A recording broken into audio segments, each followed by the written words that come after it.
käituda? Õige on käituda nii, nagu me kokku oleme leppinud, et 7. juuliks tuleb õpilased lisada EHIS-esse siis gümnaasiumisse õppima asujad ja kutseõppeasutusse õppima asujad. Aga õppimise alguse ajaks siis ei tule mitte tänane kuupäev või juuli kuupäev, vaid tuleb 1. september. Ja põhimõtteliselt on selleks ju 3 võimalust, et traditsiooniline kasutajaliidese kaudu lisamine, mida me ei soovita.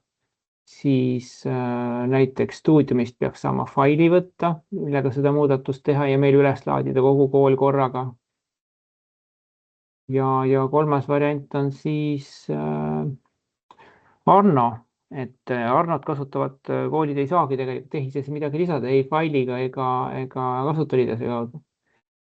Et Arno koolid lapsevanem peab siis tegema minu teada Arnos vastava avalduse ja siis Arnos nende avalduste menetluse tulemusena tekib laps Arnosse kooli vastuvõetuks ja siis Arno ise hoolitseb selle eest, et andmed EHIS-esse saadetakse. Et need on need põhiprintsiibid, ja üks teema veel, mida me siin oleme näinud, kasutajatoe poolt tulevad küsimused, et täna juba koolid lisavad lapsi õppima, et minu arust on natuke seda vara teha, sest on võimalus, et nõusolek võetakse tagasi õppima asumise kohta lapse poolt. Et siis on segadust kui palju, sest laps võib ju oodata veel ja või saada veel enne nüüd perioodi lõppu teisest koolist ka pakkumisi, mida tegelikult on oodanud.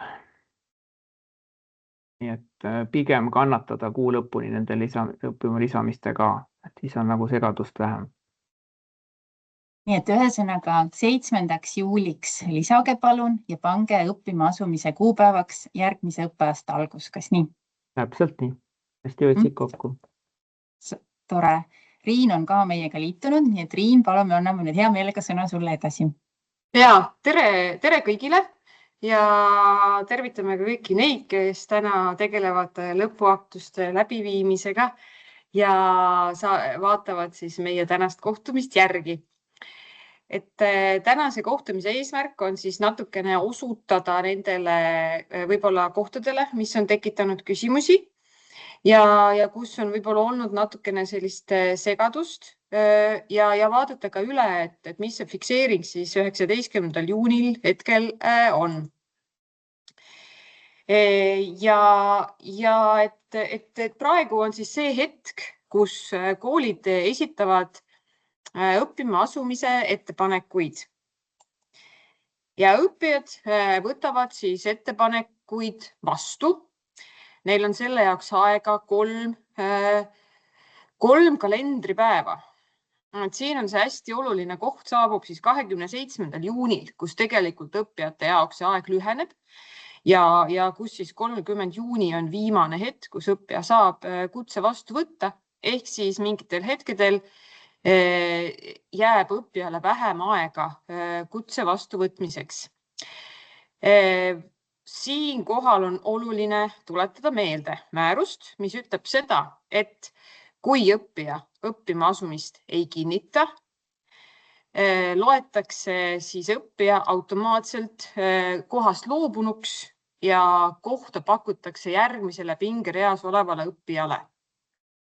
See tähendab seda, et kui õppija koha kinnitamise aeg on läbi, see 3 kalendripäeva või siis lühem periood on läbi, et siis me esitame pakkumise järgmisele kandidaadile.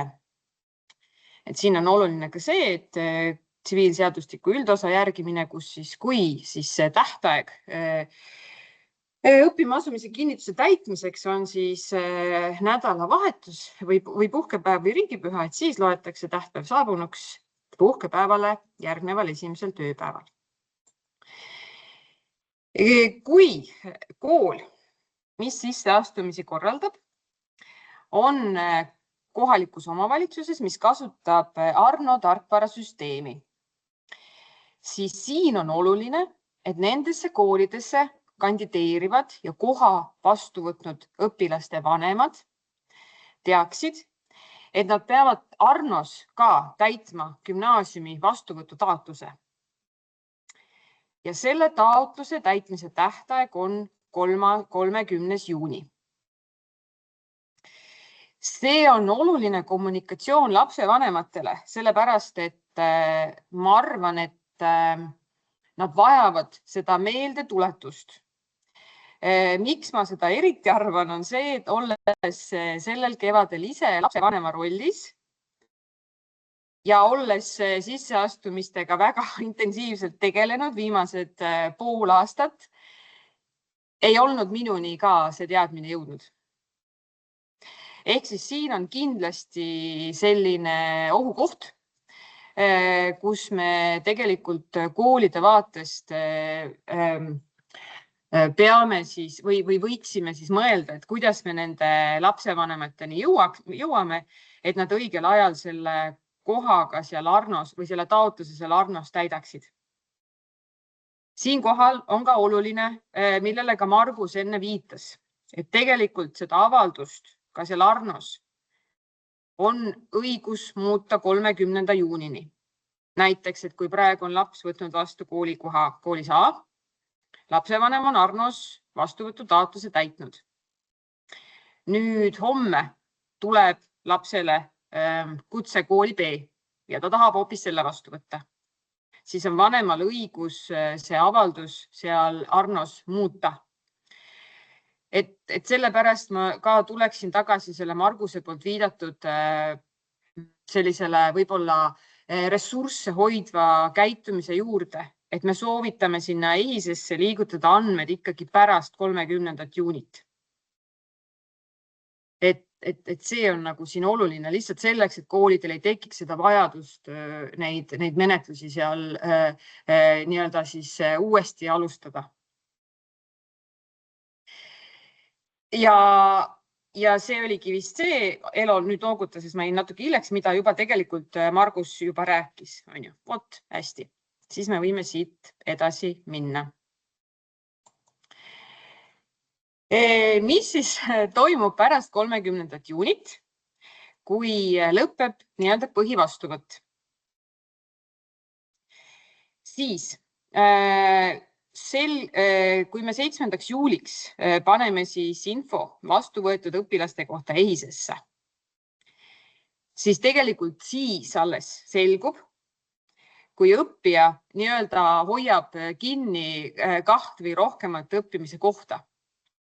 Sellepärast, et siis juhtub olukord, kus näiteks, kui jälle õppija hoiab kinni kohti koolis A ja B ja näiteks kooli A nii-öelda õpilaste nimekiri on EHIS-esse enne kantud, siis kui nüüd kooli B nimekiri sinna EHIS-esse sissekandmisele läheb, siis tegelikult selle õppija kohta tuleb siis nii-öelda teade, et ta on juba sama siis astme kooli nimekirjas ja teda ei saa justkui selle kooli B nimekirjas õppijana enam siis EHIS-esse fikseerida. Ja siin on nüüd tegelikult siis koht, kus meil tulebki koolina saada siis teada, mis on selle õppija soov, et kas ta siis tegelikult soovib õppida koolis A või koolis B. Sest ilmselgelt 2 koolis ta õppida ei saa. Ja muidugi me tegelikult väga loodame, et me oleme teinud kommunikatsiooni õppijatele, et nad saavad hoida kinni ühte kohta. Et ühe koha kinni hoidmine ei tähenda seda, et nad on kuidagimoodi automaatselt ilma jäänud nendest teistest kohtadest, mida 30. juunini veel võib neile pakkuda. Ja seepärast on hästi oluline, et nad seda selget joont hoiaksid. Sisseastumine.ee süsteem oma või seda keskkonda kasutatavate koolide seas tegelikult juba võimaldab ka tehnoloogiliselt olukorra, kus õppija selles keskkonnas olevate koolide seast saab nii-öelda kinnitada ühe õppimise koha. Aga meil on ka koole, mis kasutavad täiesti lubatud viisil mingit muud keskkonda. Ja nende erinevate keskkondade vahel me tegelikult ei suuda kuidagimoodi siis välistada seda võimalust, et õppijal mitu kohta endale kinni hoiab. Et järelikult me tegelikult 7. juulil või 7. juuliks peame siis olema valmis selleks, et meil võib tekkida õpilastega või teatud õpilastega siis selline segadus. Ja siinkohal on oluline, et kool saaks siis kinnituse, et õppija siis tõepoolest tahab õppida siis kas siis koolis A või B, et see sõltuvalt sellest, et mis see EHIS-es kirjas on. Kui nüüd juhtub selline asi, et õppija on fikseerinud või fikseeritud EHIS-es kooli A, aga me saame teada, et ta siiski tahab õppida koolis B, siis tõepoolest, et nagu siin on Marguse poolt ka välja toodud, et siis tuleb kooli A poolt siis fikseerida EHIS-es, et õpilane on välja arvatud põhjusega teise kooli üleminek ja siis saab see kool B võtta siis selle õpilase EHIS-es oma kooli nimekirja. Et see protsess on tegelikult analoogne sellega, mis toimub siis, kui õppeaasta keskel või kestel siis õppija kooli vahetab.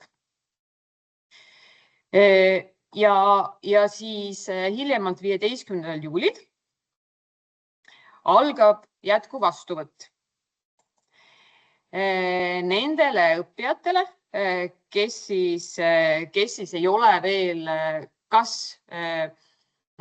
põhivastuvõtus kohta leidnud või siinkohal ma arvan, et on oluline välja tuua ka, et ka jätkuvastuvõtus võivad osaleda õppijad, kes on juba põhivastuvõtus endale koha leidnud. Küll aga me ikkagi loodame, et põhivastuvõtt on pakkunud kõikidele õppijatele sobivaid õppimisvõimalusi ja neid lapsi siis väga palju ei tule, kes seda põhivastuvõtust sinna jätkuvastuvõttu liiguvad. Aga me näeme, et pärast siis põhivastuvõtu lõppu koolid avalikustavad oma vabade kohtade arvu oma veebilehel. Et see ootus koolidele tuleneb ka põhikooli ja gümnaasiumiseadusest ja kutseõppeseadusest. Läbi selle õppija saab siis tegelikult koolide kaupa vaadata, et kus jätkuvastuvõtt toimub ja kuhu ta kandideerida võiks.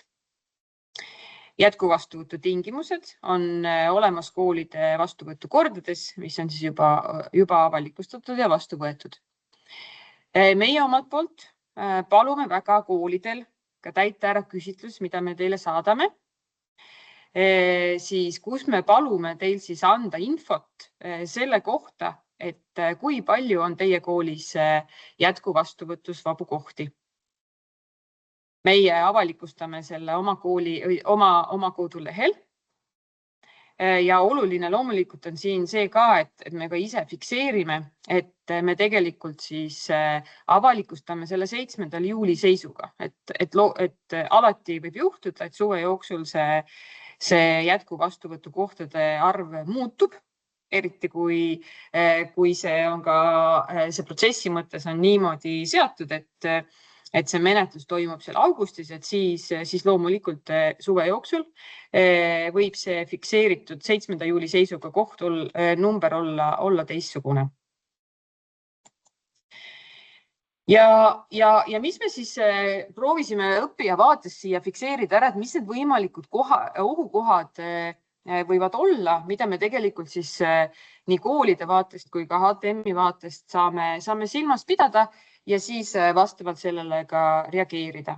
Et määrus ütleb tegelikult, et koolides jätkuvastuvõtt võib alata erineval ajal, mis tegelikult siis eeldab, et õpilane siis suudab siis kõikide nende erinevate kuupäevade süsteemi jälgida ja aru saada, et millisel kuupäeval ja millisesse kooli ta siis oma siis avalduse peab esitama. Kuivõrd jätkuv vastuvõtt on eraldi menetlusprotsess, siis ka õppija vaatest algab kõik otsast peale. Et ta samamoodi esitab avaldusi, täidab vastuvõtu tingimusi ja tegelikult siis loodetavasti leiab jätku vastuvõtu lõpuks endale sobiva õppimiskoha. Õppijate vaatest võib tekitada võib-olla ka segadust see, et meie näeme, et avalduste esitamine ja avalduste menetlus on siis kaks erinevat protsessi. Ehk siis kindlasti me ei arva, et kool, mis jätku vastuvõttu korraldab, peab nüüd siis terve suvi istuma seal koolimajas ja siis neid avaldusi, mis on esitatud, kuidagimoodi jooksvalt menetlema. Vastavalt sellele, kuidas on iga kooli jätkuvõtuprotsess kirjeldatud, siis võib ju olla, et kool alustab siis nende avalduste menetlemisega alles augustis. Õppija jaoks aga võib see tekitada teatud segadust, et tema nagu võib-olla ootab, et kuidagi, kui tema on oma avalduse esitanud, et siis kohe ta saab mingi sellise indikatsiooni või info või ka, et kui ta on siis kuidagimoodi mingid tingimused täitnud, et siis kohe see info tuleb. Mina arvan, et siin saab ka kool oma kodulehel hästi selgelt kommunikeerides tegelikult anda siis õppijale nii-öelda perspektiivi, et kuidas siis see tema avalduste teekond sinna otsuseni liigub ja mis kuupäevadel ja mis infot koolilt oodata saab.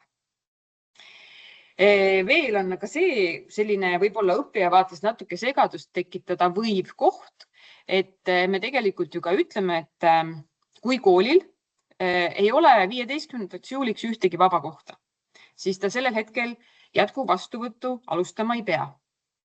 Küll aga võivad need vabad kohad tekkida siis pärast 15. juulit. Sellisel juhul alustab kool jätku vastuvõtuga siis eeldatavasti augustist.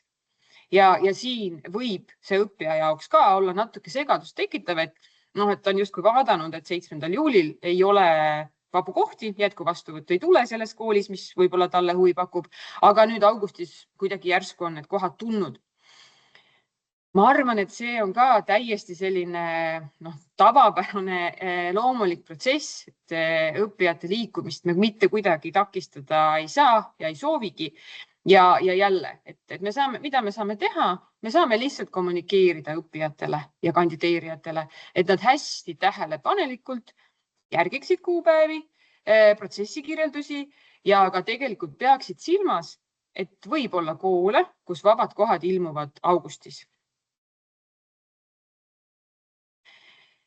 Ja sellepärast ka, et ma arvan, et mida täpsemini ja selgemini koolide kodulehtedel on info ja ka meie HTM-i kodulehel see info, et seda paremini me tegelikult toetame õppijat esiteks ja teiseks ma arvan, et seda rohkem vähendame me ka seda halduskoormust, mis tuleb meile läbi selle, et meile segaduses olevad kandideerijad ja nende vanemad siis helistavad või kirjutavad. Ehk siis me väga palume, et koolid, kes on siis meie küsitluse sihtrühm, ehk siis kes korraldavad põhihariduse järgset õpet, meie küsitlusele vastaksid, et meie ka saaksime oma kodulehel võimalikult operatiivset infot hoida. Ma korraks võtan selle Leili küsimuse, et kui on nädalavahetusele sattuvad kinnitamisajad, et ma tulen korraks tagasi ja viitan siin on see, et see on täpselt see tsiviilseadustiku üldosa seadus, mis ütleb seda, et kui kinnitamise täitmine liigub puhkepäevale, mis on siis nädalavahetus, siis loetakse tähtpäev saabunuks puhkepäevale järgneval esimesel tööpäeval. Mis see siis tähendab? See tähendab näiteks seda, et kui õppija saab näiteks täna kutse, siis on tal aega kutse vastuvõtmiseks 22. juunini kella 12-ni. 22. juuni on tööpäev järelikult siin ei ole mingit küsimust, eks ole, tema tähtaeg kukub siis. Aga kui õppija saab kutse homme, kutseid muideks võib tulla vabalt nädalavahetusel ka, et meie kodus oli selline olukord, kus pühapäeval tuli kutse. Kutse tuleb homme, 20. juunil ja nüüd justkui 3 kalendripäeva vaates oleks õppijal kutse vastuvõtmise tähtaeg 23. juuni. 23. juuni on aga riigipüha. Järelikult see tähtaeg nihkub puhkepäevale järgnevale esimesele tööpäevale, mis on 25. juuni. Ehk siis küsimus ei ole mitte selles, kas nagu need loetud päevad seal vahel on puhkepäevad või riigipühad, vaid see, et mis päev on see päev, kui see tähtaeg kukub.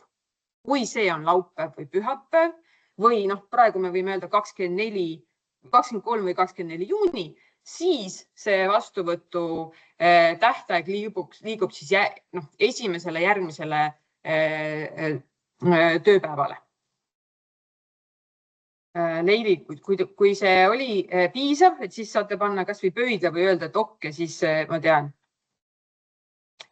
Kui me räägime sisseastumiste infosüsteemi automaatteadetest, siis need toimivad nii.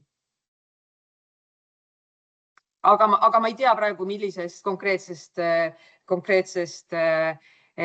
keskkonnast teie räägite, et kui on vaja, et siis me saame seda pärast veel korraks üle vaadata mõne teise keskkonna suhtes. Ja, väga hea, aitäh, teeme niimoodi. Nii, ja veel üks korraks, et tuleme tagasi selle juurde, et on oluline meil kõigil teada, et õppijal on õigus osaleda jätkuvastuvõtus ka siis, kui ta on põhivastuvõtuskoha juba saanud. Kui ta siis jätkuvastuvõtuskoha saab, aga ta on tegelikult juba põhivastuvõtus mõnesse kooli EHISes õppijana sisse kantud, siis lapsevanem teeb avalduse, kool fikseerib EHISes otsuse ja siis saab siis see järgmine kool EHISes selle õpilase vastu võtta. Ja ma arvan, et kõigi selle juures on oluline, et me tegelikult prooviksime oma kandideerijaid võimalikult palju toetada, hoida protsessis võimalikult sellist selget joont ja tegelikult, kui me järgmine kord 3. juulil kohtume, et siis me juba saame teha esimesed sellised kokkuvõtted, kuidas põhivastuvõtt on läinud. Vaatame vajadusel veel kord üle, kuidas käib õpilaste kandmine EHISesse ja tegelikult ka siis alustame juba sellega, et anname siis ülevaate kohalikele omavalitsustele, kes siis saavad haridus silmas siis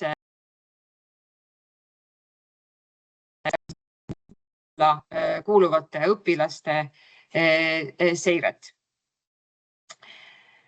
Nii, tänaseks on meil info antud, aga kui on veel mingeid küsimusi selle praegu käimasoleva protsessi kohta, et siis hea meelega vastan neile. Ja kuivõrd me salvestame seda tänast kohtumist, et siis on sellega võimalik tutvuda ka hiljem ja kindlasti Elo jagab ka siis selle salvestuse linki, et siis on võimalik see uuesti üle vaadata. Ja ma tahtsin seda öelda, et kuna me täna veel saadame koolide infokirja, et siis ma panen sinna selle YouTube'i lingi, et need kodulehel seda täna ei jõua panna, aga YouTube'is saate samamoodi vaadata, et ma selle YouTube'i lingi lisan küll juurde, et siis saate kohe vaadata, kui on vaja. Aga muidugi küsimusi on chatis ka, Riin. Ja ma vaatan tegelikult, et Margus ja Krista on siin väga hästi ka vastanud, et võib-olla me ka teeme nii, et me saame kuidagi neid siin ka siia salvestuse tarbeks natukene fikseerida. Ma kohe vaatan.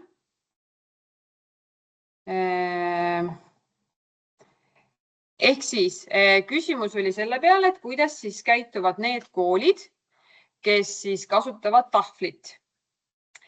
Ja ma saan aru, et info on see, et tahvlit kasutavad koolid kannavad siis õppijad tahvlisse ja sealt liiguvad õppijad siis EHIS-esse.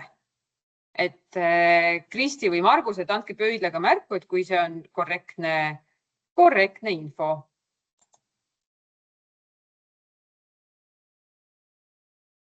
Hästi, aitäh. Siis, ja siis ongi nagu see, et tõepoolest, et kui õppija ikkagi siis, kui ta on EHIS-esse kantud, aga siis soovib ikkagi siis minna teise kooli, et siis tuleb õpilane välja arvata põhjusega teise kooli üleminek. Ja Kadil on siin hästi oluline info, et väljaarvamise kuupäevaks sama kuupäev, mis oli määratud õppima asumise kuupäevaks. Et aitäh, Kadi, selle täienduse eest siin. Siis väga oluline täiendus, et õpingute alguse aja saab 1. septembrina valida alates 1. juulist. Et kuni juuni lõpuni kehtib siis see tavaline 21-päevane piirang, mis tähendab seda, et sellel hetkel ei saa veel siis seda 1. septembrit valida. Et 1. juulist, kui te hakkate õppijaid fikseerima EHIS-esse, et siis saab määrata siis õppima asumise kuupäevaks 1. septembri. Jah, vabandust, siin on väike möödarääkivus. Kristi kirjutas 1.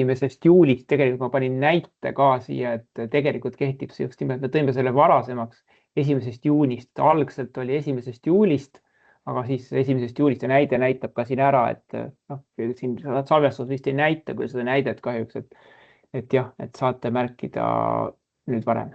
Okei, ma lugesin siit chatist, aga okei, teeme siis. See on hiljem on see näide, jah. Väga hea, aitäh, Margus, et sa seda täiendasid. Et fikseerin siis ära, et juba 1. juunist saab EHIS-es märkida õppima alguseks siis, või tähendab õpingute alguseks 1. septembri. Mis ma ütlen ära tegelikult vahele, on võib-olla hoopiski halb, et nüüd tekib koolidel võimalus ja kiusatus neid juba enne liiga vara siis seda lisamist tegelikult teha. Lihtsalt mul tuli niisugune kahtlus. Ja, et ma väga ka panen koolidele südamele, et see EHIS-esse kandmine võiks toimuda siis pärast 30. juunit. Et mulle tundub, et see ka natuke koolide sellist mitu korda ühe asja tegemise vajadust võiks natukene vähendada. Ja kindlasti ma ka palun vältida kommunikatsiooni, kus õppijatele antakse info, et pärast EHIS-esse nende andmete kandmist ja neil ei ole enam võimalik siis järgmist koolikohta vastu võtta. Et see ei vasta tõele ja see tegelikult ei ole kooskõlas siis õppijate toetava käitumise põhimõtetega. Koidu. Teil on siin küsimus hästi konkreetne kutseõppe kohta, et kas võib paluda, et te saadaksite selle meile üldmeilile ja me saadame selle edasi neile inimestele, kes konkreetselt siis kutseõppeasutuste õppekohtade ja õpperühmadega toimetavad. Et kui see teile sobib, siis me saaksime sellega nii toimetada.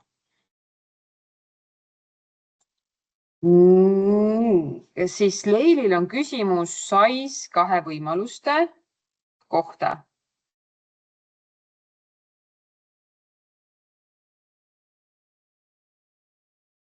Et kuidas see tunne on, et kas Kristi, sina saad seda kommenteerida, seda SAIS 2 2 teemat või me võime ka öelda, et me selle teema... saan küll kommenteerida, et ma võin öelda, et SAIS2 arvestab kalendripäevasid.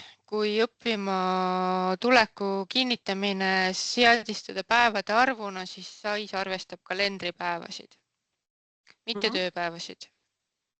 Aga SAISis on siis 2 võimalust, et õppima tuleku kinnitamine on võimalik seadistada päevade arvuna, et see on siis pakkumise tegemise päev pluss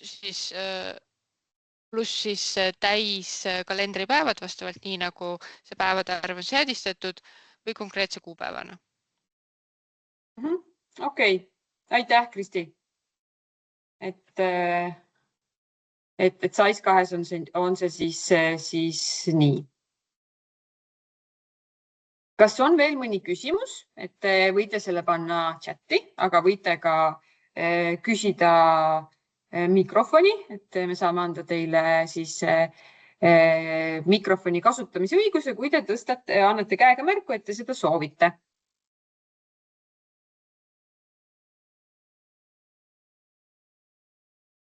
Paistab, et hetkel ei ole. Reede on käes ja inimesed on juba natuke väsinud. Aga ma siis kordan veel üle, et me paneme selle salvestuse nüüd YouTube'i ja lisame sinna koolide infokirja, mis veel täna saabub. Seda ei pea täna lugema, aga võite siis esmaspäeval või järgmisel tööpäeval, mis tuleb, vaadata sealt ja üle vaadata. Just nii. Aga ma nüüd lõpetan salvestamise ära